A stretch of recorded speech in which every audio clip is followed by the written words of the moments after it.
ओम शम शनिश्चराय नमः। स्वागत है आपका हमारे चैनल पर। आज के इस वीडियो में हम आपको सुनाएंगे शनिवार व्रत की कथा। इसके साथ ही सुनाएंगे शनि देव के न्याय की एक ऐसी कथा जिसमें उन्होंने दशा आने पर अपने गुरु को भी नहीं बख्शा था। शनि देव की नज़र में चाहे एक साधारण प्राणी हो या कोई देवता हो, दानव हो, जब उनकी दशा या महादशा या साढ़े साती आती है तो शनिदेव सभी के साथ एक समान व्यवहार करते हैं। और आज की कथा में हम यही जानेंगे। अगर आपने अभी तक चैनल को सब्सक्राइब नहीं किया है तो हमारे चैनल पर सभी प्रकार की व्रत कथाएं सुनाई जाती हैं। सभी व्रत कथाएं सुनने के लिए और हमसे जुड़े रहने के लिए हमारे चैनल को सब्सक्राइब अवश्य कर लीजिए। और आज की कथा अच्छी लगे तो एक लाइक करके शेयर भी कर दीजिए, साथ ही कमेंट में अपने विचार भी अवश्य लिखिए। तो चलिए अब सुनते हैं शनि देव की न्यायप्रियता की एक रोचक कथा। एक समय की बात है, एक दिन शनि देव अपने गुरु के पास गए और कहा कि मैं आपके चंद्रमा के ऊपर से गुजरने वाला हूँ। इसका अर्थ यह है कि गुरु जी की साढ़े साती शुरू होने वाली थी। गुरु ने शनि देव से कहा कि ऐसा मत करो, लेकिन शनि देव ने कहा कि अगर मैं आपको छोड़ दूंगा तो ये कर्तव्य से विमुख होना होगा, इसलिए मैं ऐसा नहीं कर सकता। गुरु ने पूछा कि तुम कितने समय के लिए मुझ पर दृष्टि डालोगे? तो शनि देव ने जवाब दिया कि 7.5 साल के लिए। तो गुरु जी शनि देव से नाराज हो गए। तब शनि देव ने कहा कि ठीक है, मैं आप पर सिर्फ 7 महीने के लिए ही दृष्टि डालूंगा। लेकिन गुरुजी फिर भी तैयार नहीं हुए। शनि देव अपने गुरु को नाराज नहीं करना चाहते थे, तो बोले कि 7 दिन दृष्टि की अनुमति आप मुझे दे दें। लेकिन गुरुजी फिर भी नहीं माने। गुरु ने कहा कि शनि, तुम मुझ पर दृष्टि कभी मत डालना। ऐसा सुनते ही शनि देव ने कहा कि अगर मैं ऐसा करूंगा तो फिर मेरा कोई सम्मान नहीं करेगा, कोई भी धर्म का पालन नहीं करेगा, कोई मुझसे नहीं डरेगा। शनि देव ने अपने गुरु से कहा कि मैं केवल 7.5 पहर के लिए आपके चंद्र नक्षत्र में रहूंगा, यानी कि 22.5 घंटे तक। लेकिन गुरुजी ने कहा कि मैं तुम्हें सिर्फ 3.25 घंटे यानी कि सवा पहर की अनुमति दे सकता हूँ। शनिदेव इसके लिए तैयार हो गए। गुरु ने सोचा कि सवा पहर तो स्नान आदि में ही चला जाएगा, तो शनिदेव उन्हें परेशान नहीं कर पाएंगे। शनिदेव अपने गुरु के मन की बात को समझ चुके थे। उन्होंने सोचा कि चूंकि गुरु ने अपने मन में मुझे धोखा देने के बारे में सोचा है, तो अब मुझे ये बताना ही पड़ेगा कि मैं कितना निष्पक्ष हूँ। अब गुरुजी गंगा नदी में स्नान करके बाहर निकले तो एक तरबूज का व्यापारी, जो कि शनिदेव खुद ही बनकर आए थे, उन्हें मिले। व्यापारी ने गुरु को तरबूज काटकर बताया और कहा कि देखो कितने रसीले और मीठे हैं।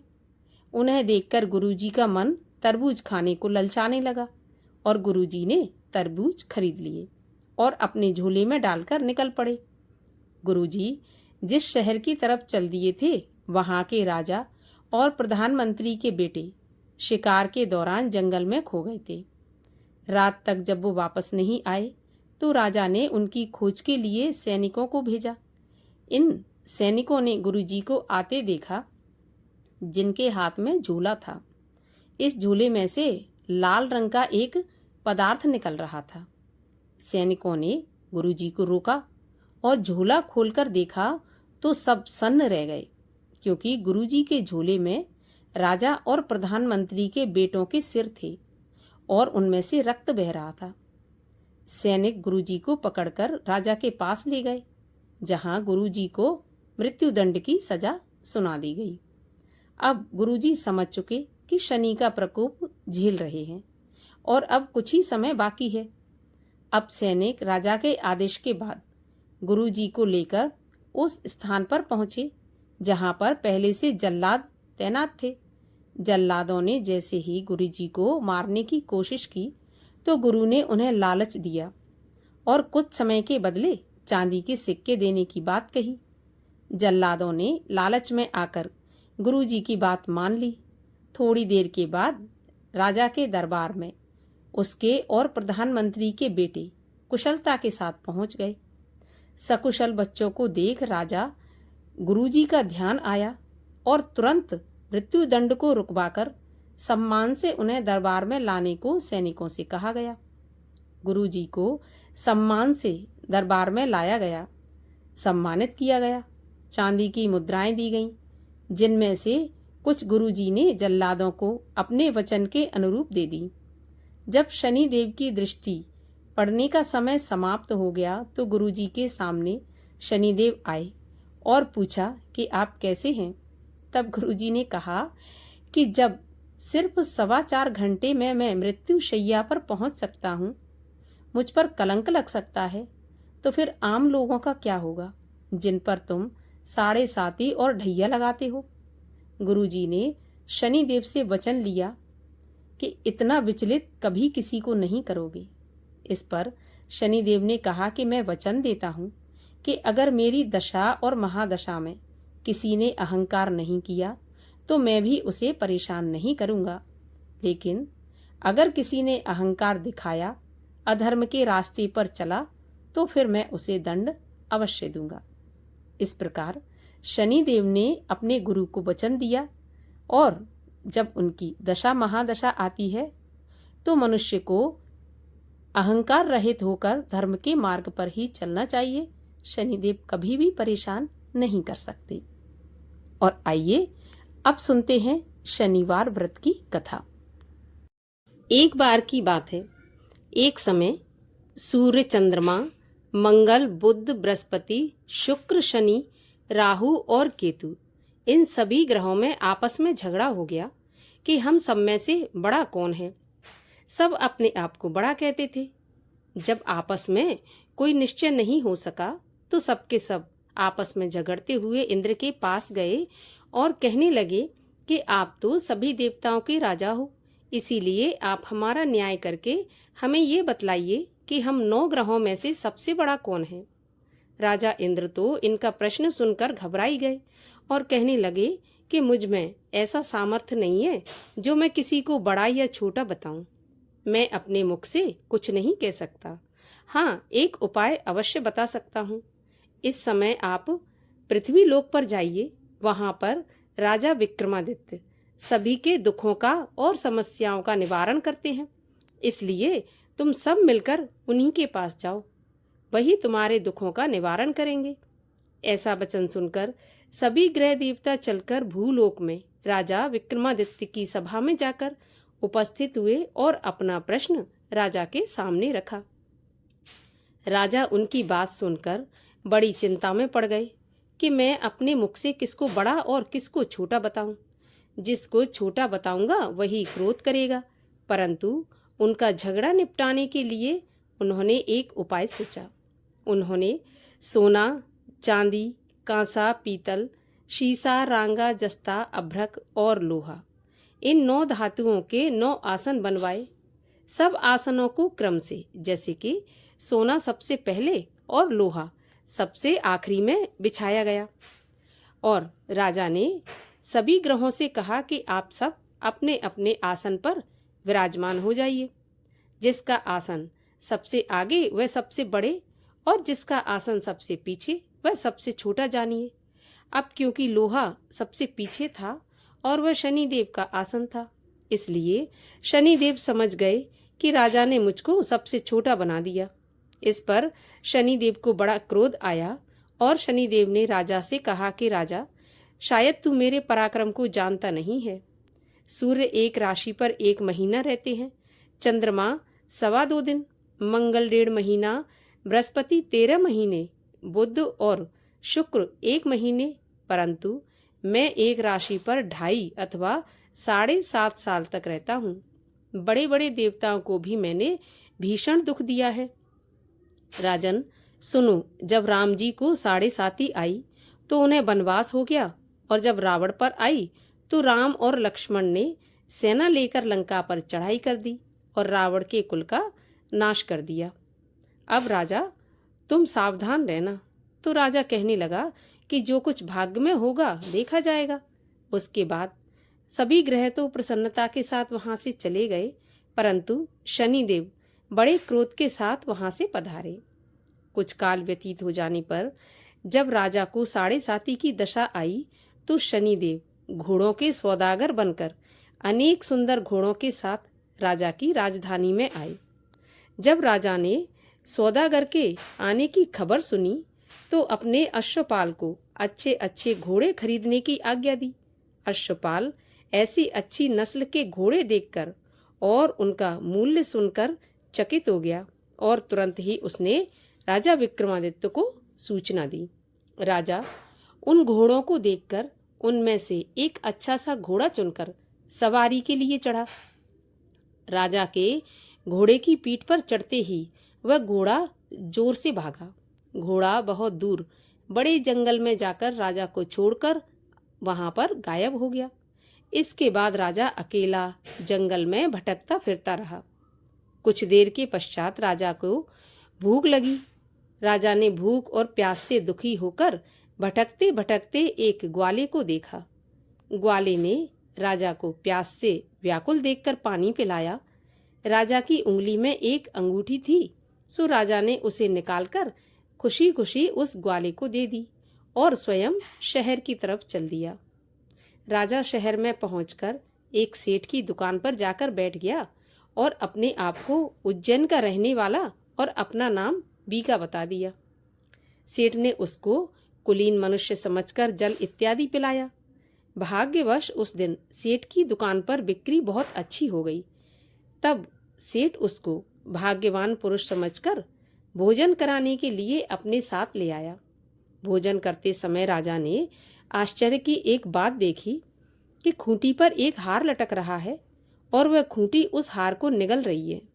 भोजन के पश्चात कमरे में आने पर जब सेठ को कमरे में हार नहीं मिला तो सबने यही सोचा कि बीका के सिवा यहाँ कोई आया तो है नहीं, तो हार भी बीका ने ही चुराया है। परंतु जब बीका से पूछा गया तो उसने साफ मना कर दिया कि मैंने हार नहीं चुराया। इस पर 5-7 लोग आदमी इकट्ठे होकर उसको फौजदार के पास लाए। फौजदार ने उसको राजा के सामने प्रस्तुत किया और कहा कि यह आदमी भला तो प्रतीत होता है, चोर मालूम तो नहीं होता, परंतु सेठ का ये कहना है कि इसके सिवाय घर पर कोई नहीं आया, तो अवश्य ही चोरी इसी ने की है। तब राजा ने आज्ञा दी कि इसके हाथ पैर काटकर इसको चौरंगिया किया जाए।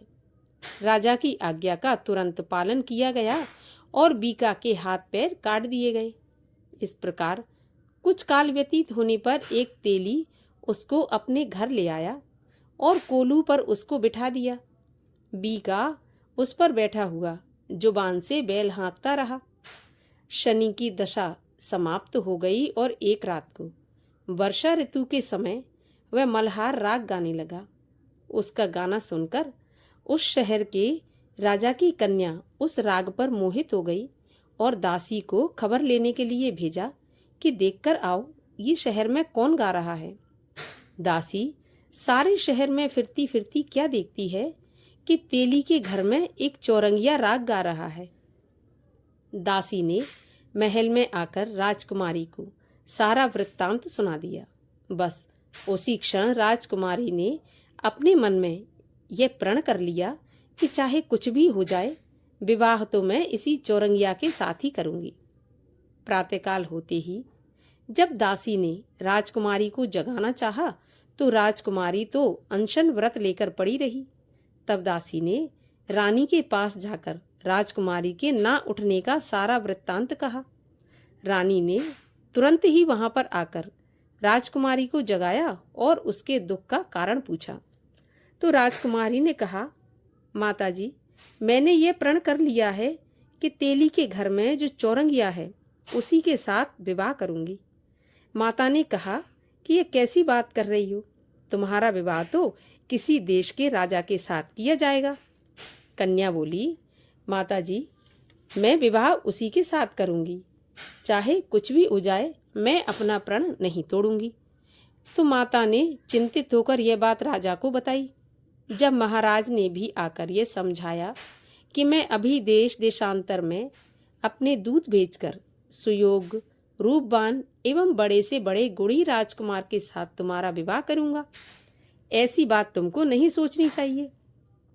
तो कन्या ने कहा, पिताजी, मैं अपने प्राण त्याग दूंगी, परंतु किसी दूसरे से विवाह नहीं करूंगी। इतना सुनकर राजा ने क्रोध से कहा कि यदि तेरे भाग्य में ऐसा ही लिखा है तो जैसी तेरी इच्छा हो वैसा ही कर। राजा ने तेली को बुलाकर कहा कि तेरे घर में जो चौरंगिया है उसके साथ मैं अपनी कन्या का विवाह करना चाहता हूँ। तेली बोला, ये कैसे हो सकता है महाराज? कहाँ आप हमारे राजा, कहाँ मैं एक नीच तेली। परंतु राजा ने कहा कि भाग्य के लिखे को कोई नहीं टाल सकता। अपने घर जाकर विवाह की तैयारी करो। राजा ने उसी समय तोरण और बंधनवार लगवाकर अपनी राजकुमारी का विवाह चौरंगिया बना विक्रमादित्य के साथ कर दिया। रात्रि को जब विक्रमादित्य और राजकुमारी महल में सोए तो आधी रात के समय शनिदेव ने विक्रमादित्य को स्वप्न दिया और कहा कि राजा, कहो मुझको छोटा बताकर तुमने कितना दुख उठाया है। तो राजा ने क्षमा मांगी और शनिदेव ने प्रसन्न होकर विक्रमादित्य को हाथ पैर वापस दे दिए। तब राजा ने शनिदेव से कहा कि महाराज, मेरी प्रार्थना स्वीकार करें। जैसा दुख आपने मुझे दिया ऐसा किसी और को नहीं देना। शनिदेव ने कहा कि तुम्हारी यह प्रार्थना स्वीकार है। जो मनुष्य मेरी कथा सुनेगा या कहेगा उसको मेरी दशा में कभी किसी प्रकार का दुख नहीं होगा, और जो नित्य ही मेरा ध्यान करेगा या चींटियों को आटा डालेगा उसके सारे मनोरथ पूर्ण होंगे। इतना कहकर शनिदेव अपने धाम को चले गए। राजकुमारी की आंख खुली और उसने राजा के हाथ पांव सलामत देखे तो उसके आश्चर्य का ठिकाना नहीं रहा। उसको देखकर राजा ने अपना सारा हाल कहा कि मैं उज्जैन का राजा विक्रमादित्य हूँ। ये बात सुनकर राजकुमारी अत्यंत प्रसन्न हुई। प्रातःकाल राजकुमारी से उसकी सखियों ने पूछा तो उसने अपने पति का सारा वृत्तांत कह सुनाया। तब सबने प्रसन्नता प्रकट की और कहा कि ईश्वर ने आपकी मनोकामना पूर्ण कर दी। जब उस सेठ ने यह बात सुनी तो वह विक्रमादित्य के पास आया और राजा विक्रमादित्य के पैरों में गिरकर क्षमा मांगने लगा कि आप पर मैंने चोरी का झूठा दोष लगाया, अतः आप मुझको जो चाहे सजा दें। राजा ने कहा कि मुझ पर शनिदेव का कोप था, इसी कारण ये सब दुख मुझको प्राप्त हुआ। इसमें तुम्हारा कोई दोष नहीं है। तुम अपने घर जाकर अपना काम करो। सेठ बोला, मुझे तभी शांति होगी जब आप मेरे घर चलकर प्रीतिपूर्वक भोजन करोगे। राजा ने कहा कि ठीक है, जैसी आपकी इच्छा। सेठ ने अपने घर जाकर अनेक प्रकार के सुंदर भोजन बनवाए और राजा विक्रमादित्य को प्रीति भोज कराया। जिस समय विक्रमादित्य भोजन कर रहे थे, एक अत्यंत आश्चर्य की बात सबको दिखाई दी कि जो खूंटी पहले हार निगल रही थी अब वह हार उगल रही है। जब भोजन समाप्त हो गया तो सेठ ने हाथ जोड़कर बहुत सी मोहरें राजा को भेंट की और कहा कि मेरे श्री कंवर नाम की एक कन्या है, आप उसका पाणी ग्रहण करिए। इसके बाद सेठ ने अपनी कन्या का विवाह राजा के साथ कर दिया और बहुत सा दान दहेज आदि दिया। इस प्रकार कुछ दिनों तक वहां निवास करने के पश्चात विक्रमादित्य ने शहर के राजा से कहा कि अब मेरी उज्जैन जाने की इच्छा है। फिर कुछ दिन के बाद विदा लेकर राजकुमारी मनभावनी, सेठ की कन्या श्रीकवरी तथा दोनों जगह के दहेज में प्राप्त अनेक दास दासी, रथ और पालकियों सहित राजा विक्रमादित्य उज्जैन की तरफ चल पड़े। जब शहर के निकट पहुंचे और नगरवासियों ने राजा के आने का समाचार सुना तो समस्त उज्जैन की प्रजा अगवानी के लिए आई। तब बड़ी प्रसन्नता से राजा अपने महल में पधारे। सारे शहर में बड़ा भारी महोत्सव मनाया गया और रात्रि को दीपमाला भी की गई। दूसरे दिन राजा ने शहर में ये सूचना कराई कि शनि देवता सभी ग्रहों में सबसे ऊपर हैं। मैंने इनको छोटा बताया, इसी से मुझको ये दुख प्राप्त हुआ है। इस कारण सारे शहर में सदा शनिदेव की पूजा और कथा होने लगी। राजा और प्रजा अनेक प्रकार के सुख भोगती रही। जो कोई शनिदेव की इस कथा को पढ़ता है या सुनता है, शनिदेव की कृपा से उसके सारे दुख दूर हो जाते हैं। शनिवार के दिन इस कथा को अवश्य पढ़ना चाहिए या सुनना चाहिए।